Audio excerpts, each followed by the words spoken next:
In the past, we've given you a look behind the scenes at the complex systems it takes to build a modern car.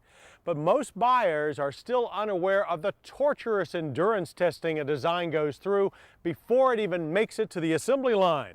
So we asked FYI reporter Jennifer Cosnavas to take a close look at this mysterious process and help us separate the fact from the fantasy.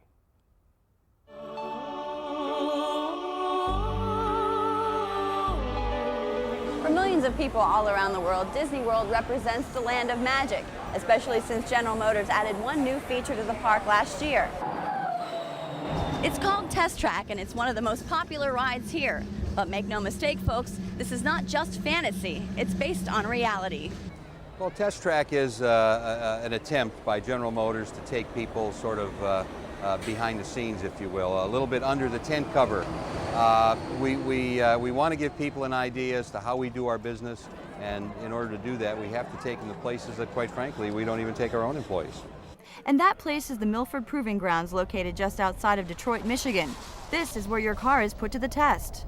Test Track is really an attempt by General Motors and Walt Disney to show people the exciting world of testing, automotive testing, at a GM Proving Ground facility. Things like extreme climate conditions, ABS on and off, up and downhill grades. We tried to take what would encapsulate what people would recognize. They'd recognize hill climbing. They'd recognize severe avoidance maneuvers. And obviously we do a lot of ride and handling stuff that's just captured in one avoidance maneuver there. It's probably got at least a representation of about 80% of what we do here. Test Track is an adequate representation, but no ride can assess what really goes on at Milford. Obviously, we have some limitations here. There are 123 miles of test roads at Milford, and our test track is only 1 mile long. So what we tried to do is take the most exciting elements of the proving ground and boil it down into this 5-minute and 30-second experience. I mean, it's a ride, and so it has to balance being an accurate portrayal against people wanting to enjoy themselves. If we truly put people on our rough surfaces, they wouldn't enjoy it at all.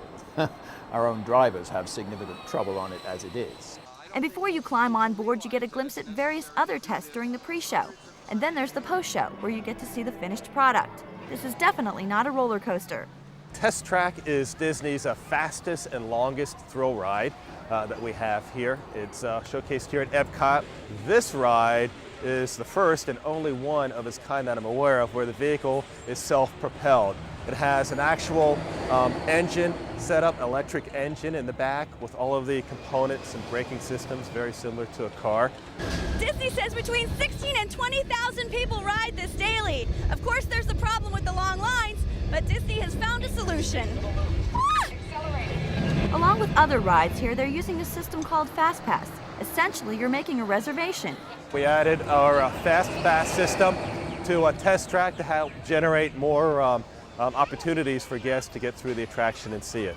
The response from our guests has been overwhelming right here. It's fantastic.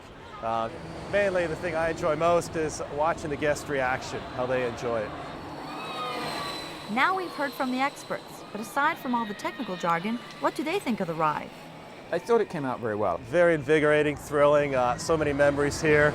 I think our communications targets are being met. There's a lot more brand awareness in General Motors products than there had been prior to them coming into the building.